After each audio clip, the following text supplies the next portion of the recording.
Okay, अस्सलाम वालेकुम। इस वीडियो के अंदर हम मिसिंग फिगर का एक और प्रैक्टिस क्वेश्चन कवर करेंगे which has already been provided you in unit 2। तो उसी में से हम मैन्युफैक्चरिंग के मिसिंग फिगर का एक और question which is this practice question 15। अच्छा, प्रैक्टिस क्वेश्चन 15 में अगर आप देखते हैं तो डायरेक्टली मैं रिक्वायर्ड पे जंप करूँगा। एंड रिक्वायर्ड क्या कह रही है कि prepare statement of cost of good manufactured for the year ended December. सही है। अब इस इंफॉर्मेशन में आपको ये जो सपोर्टिंग पॉइंट है वो ऑटोमेटिकली कैलकुलेट होंगे, लेकिन आप देखें ओपनिंग और एंडिंग इन्वेंटरी तो दी गई है। Material opening, goods in process, finish goods opening और ये ending. Cost of good manufactured is also given. Factory overhead भी गिवन है। डायरेक्ट लेबर का रिलेशन दिया गया है। ट्रांसपोर्टेशन, मटेरियल परचेज के साथ दी गई है। मटेरियल की रिटर्न आपको दिया गया है। तो अब इस किस्म के मिसिंग फिगर में क्या आप करेंगे? नॉर्मली मिसिंग फिगर के सॉल्व करने के डिफरेंट वेज हो सकते हैं। इस क्वेश्चन के लिए मैं रिवर्सल अप्रोच यूज़ करूँगा, लेकिन पहले ये देखेंगे कि स्टेटमेंट बना लेते हैं और इस स्टेटमेंट में हमारे पास जो जो मौजूद है वो हम लिख देते हैं। इससे क्या होगा, हमारा काम कैसे हद तक आसान हो जाएगा। तो नॉर्मली क्या क्या मौजूद है उस मौजूद वाली बात के लिए उससे कैलकुलेशंस कर लेते हैं। यानी व्हाट आई मीन, आप सबको मालूम है हमें क्या बनाना है, statement of cost of goods manufactured. So statement of cost of good manufactured बनाने के लिए आपको बेसिक स्ट्रक्चर क्या मालूम है? रॉ मटेरियल यूज्ड, अगर गिवन है लिख देते हैं डायरेक्ट लेबर, फिर फैक्ट्री ओवरहेड, इन तीनों को की अमाउंट लिख दी तो आपके पास क्या आ जाएगा? फैक्ट्री कॉस्ट आ जाएगी। ठीक है। फैक्ट्री कॉस्ट में हम क्या करते थे, इन तीनों को ऐड करते थे, जो भी नंबर हैं अभी आएंगे। तो फैक्ट्री कॉस्ट में हम ऐड करते थे वर्क इन प्रोसेस ओपनिंग और माइनस करते थे वर्क इन प्रोसेस एंडिंग। तो हमारे पास क्या आ जाता था? Cost of goods manufactured. Agree करते हैं? अब ये तो एक स्ट्रक्चर है, मैंने अमाउंट्स नहीं लिखी, मैन्युफैक्चर्ड। ऊपर देखते हैं कि क्या क्या गिवन है। Directly cost of good manufactured हमें नज़र आ रहा है 2430, तो ये लिख दिया 2430,000, 24,30,000। फैक्ट्री ओवरहेड भी गिवन है, 80% लेबर इफेक्टिव ओवरहेड गिवन है, तो फैक्ट्री ओवरहेड में लिख देता हूँ विच इज़ 5,35,200। और क्या क्या गिवन है? Yes, goods in process opening है 97,200, तो ये लिख दिया 97,200 और एंडिंग गिवन है 81,900, तो 81,900 ये डिडक्ट कर दिया। तो मैं पेन चेंज कर रहा हूँ, ठीक है, सिर्फ एक ग्रीन के लिए कि हमारे पास फैक्ट्री कॉस्ट गिवन नहीं है, हमारे पास लेबर गिवन नहीं है, हमारे पास मटेरियल यूज़ गिवन नहीं है। तो क्या हम इसकी बेस पे कैलकुलेशंस कर सकते हैं? तो ये सब नंबर्स कैलकुलेट हो सकते हैं। अब ये कैलकुलेट कैसे होंगे? इस कैलकुलेशंस के लिए अगेन मैं वर्किंग की बात कर रहा हूँ। आपको लास्ट सेशंस में फार्मूलाज हमने डिस्कस किए थे 2-3 यूनिट्स पहले।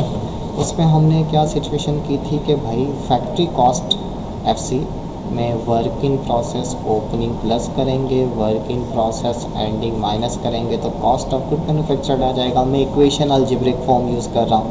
फैक्ट्री कॉस्ट गिवन नहीं है हमारे पास। Work in process 97,200, work in process 81,900, तो हमारे पास 24,30,000 आना चाहिए। तो इन चार इक्वेशन में 4 वेरिएबल थे, 3 गिवन नॉन थे, 1 अननोन। तो we can find out factory cost कैसे?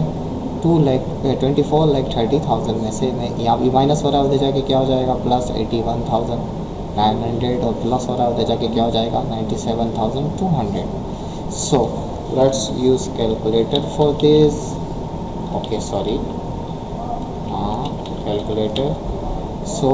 कैलकुलेटर की अगर हम बात करते हैं तो कैलकुलेटर में 2430 प्लस 81,900 माइनस 97,200, तो ये आपके पास आ गया फैक्ट्री कॉस्ट की फिगर आ गई, विच इज़ फैक्ट्री कॉस्ट कितनी आ गई? वापस देख लेते हैं। सही है, 24,14,700, 24,14,700। तो ये आपकी फैक्ट्री कॉस्ट आ गई जो कि हमने कैलकुलेट की 24,14,700। अच्छा, ये तो वर्किंग वन के तौर पे हमने कैलकुलेट किया। नाउ वर्किंग टू की तरफ आते हैं। Working two which is direct labour. अच्छा ये कैसे होगा? हम डायरेक्ट लेबर के लिए, अब मुझे डायरेक्ट लेबर कैलकुलेट करना है कैसे? इस इंफॉर्मेशन पे वापस जाते हैं। कौन सी इंफॉर्मेशन? जहाँ पर हमने ये factory overhead 80% of direct labour लिखा हुआ है। तो इसको इक्वेशन वाइज अगर मैं लिखना चाहता हूँ तो मैं कैसे लिखूँगा? इसको इक्वेशन वाइज लिखने के लिए simply factory overhead is equal to 80% of direct labour, ठीक है। और इटसेल्फ फैक्ट्री ओवरहेड कितना है? 5,35,200, यानी फैक्ट्री ओवरहेड डायरेक्ट लेबर का 80% है, यानी फैक्ट्री ओवरहेड डायरेक्ट लेबर जो भी उसका 80% निकालेंगे तो वो फैक्ट्री ओवरहेड है। मोस्टली स्टूडेंट इसमें गलती करते हैं इस तरह की इन्फॉर्मेशन में। और वो कितना है? तो सिंपली इसको इक्वल टू को थोड़ी देर के लिए अगर मैं इग्नोर करूँ तो मेरे पास क्या फिगर आ गई? 80% divide by 100 multiply by direct labour is equal to 5,35,200। जिनकी मैथ अच्छी है वो इसको इस पे कन्वर्ट करेंगे। Direct labour is equal to 5,35,200। So simply calculator में क्या आएगा? 5,35,200 को डिवाइड करना होगा 0.8 से, तो क्या फिगर आ गए? 669। इसका मतलब direct labour is equal to 6,69,000, यही फिगर आ रही है। तो हम यही फिगर इधर लिख देंगे। तो इसका मतलब ये हुआ 6,69,000 आपके पास क्या आ गया? Direct labour. Okay, I will suggest कि अपनी वीडियो पॉज करें और अपने तौर पे ये डायरेक्ट मटेरियल के लेबर की खुद कैलकुलेशन करें ताकि आइडिया हो कैसे होगा। सही है? तो आपने पॉज कर ली, मैं ये अज्यूम कर रहा हूँ आप पॉज कर चुके हैं और खुद कैलकुलेट करके अब मैं यही सॉल्व करवा रहा हूँ ताकि आप वेरीफाई कर सकें कि ये कैसे होगा। यानी थर्ड रिक्वायर्ड में मैं यहाँ पर वर्किंग 3 छोटी सी यहाँ पे लिख देता हूँ। वर्किंग 3 क्या है? Raw material plus direct labour plus factory overhead is equal to factory cost. हमारे पास सब गिवन है। क्या क्या गिवन है? Factory cost 24,14,700, factory overhead 5,35,200, direct labour 6,69,000 और रॉ मटेरियल गिवन नहीं है, यही मालूम करना है। तो सिंपली क्या हो जाएगा? फॉर रॉ मटेरियल हम क्या करेंगे? इस 24,14,700 में से माइनस कर देंगे। क्या माइनस करेंगे? 535,200 माइनस 669,000। तो क्या फिगर आ गई रॉ मटेरियल की? 12 टन, यानी 12 ton 500 is what? 12 ton 500 is what your raw material used.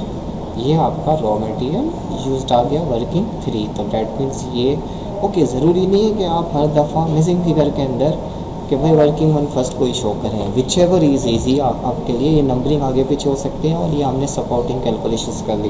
तो क्या हमारा cost of good manufactured complete हुआ?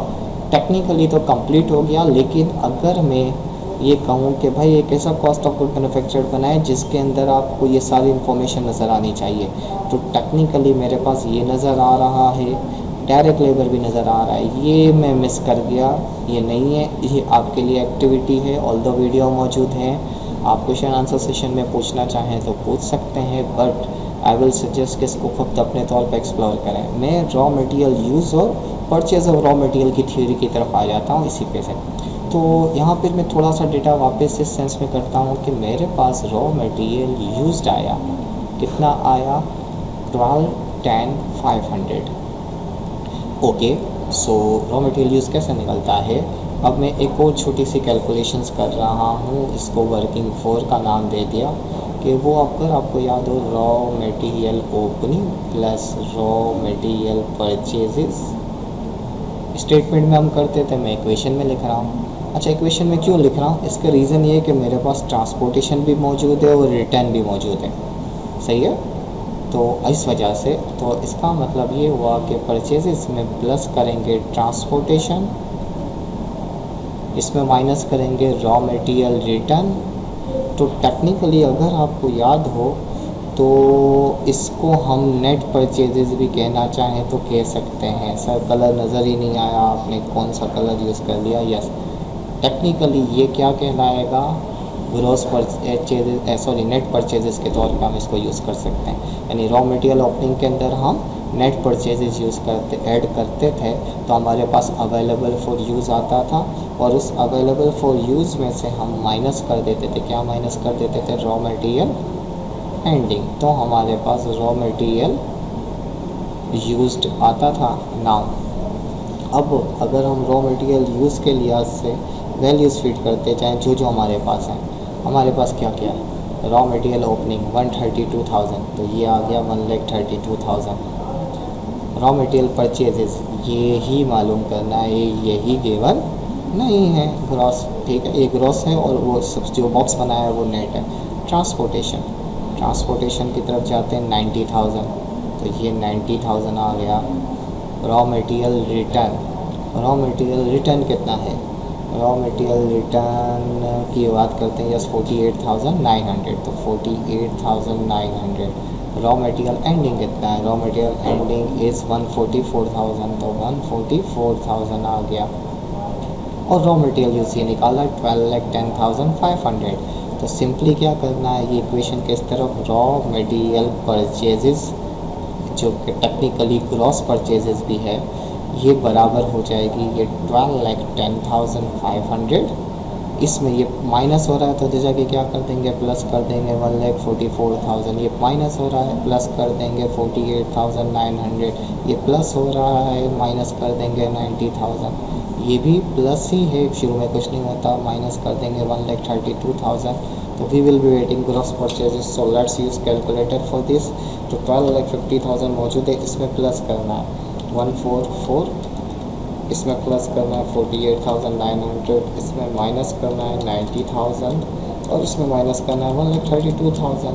तो ये आ गया 1181,400, 1181,400। तो ये रॉ मटेरियल परचेजेस ग्रॉस के तौर पे आ गया। ओके, इसका मतलब अगर मैं डिटेल स्टेटमेंट अगेन बनाना चाहूँ जो हमने कुछ इस तरह यहाँ पे बनाया था कि ओपनिंग परचेज माइनस एंडिंग, तो वही वाली चीज़ें हम यहाँ भी वापस बना सकते हैं स्टेटमेंट को इन कैलकुलेशंस के साथ। So that's all for this practice question video. सही है, अगली वीडियो के अंदर हम क्या कवर कर रहे होंगे, हम माय मिस्टेक, अगली वीडियो के अंदर हम कवर कर रहे होंगे flow of cost under T accounts single working process के तौर पे कैसे हो। ठीक है, so that's all from my side.